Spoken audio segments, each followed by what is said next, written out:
ஈரோடு கிழக்கு தொகுதியில் போட்டியிடும் நாம் தமிழர் கட்சி வேட்பாளர் சீதாலட்சுமியை வாக்குச்சாவடிக்குள் அனுமதிக்க போலீசார் மறுத்தனர். கட்சி துண்டுடன் வாக்குச்சாவடிக்கு வந்த அவரை பாதுகாப்பு பணியில் இருந்த போலீசார் தடுத்து நிறுத்தினர். கழுத்தில் இருந்த கட்சி துண்டை கழற்றிய பிறகு வாக்குச்சாவடிக்குள் நாத்தாக்கா வேட்பாளர் அனுமதிக்கப்பட்டார். பின்னர் செய்தியாளர்களிடம் பேசிய வேட்பாளர் சீதாலட்சுமி காவல்துறையினர் பாரபட்சம் பார்ப்பதாக குற்றம் சாட்டினார்.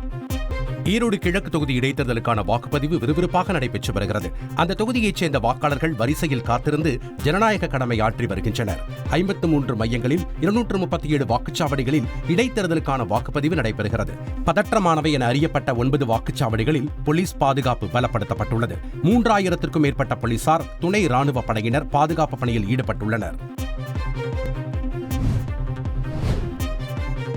ஈரோடு கிழக்கு தொகுதி இடைத்தேர்தலில் போட்டியிடும் திமுக வேட்பாளர் வி. சி. சந்திரகுமார் தனது குடும்பத்துடன் வாக்களித்தார். கொசுவண்ண தெருவில் உள்ள வாக்குச்சாவடியில் குடும்பத்தினருடன் சென்று சந்திரகுமார் ஜனநாயக கடமையாற்றினார்.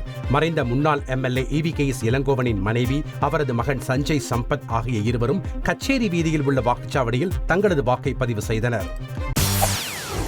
செய்திகளை உடனுக்குடன் தெரிந்து கொள்ள உடனே சப்ஸ்கிரைப் பண்ணுங்க.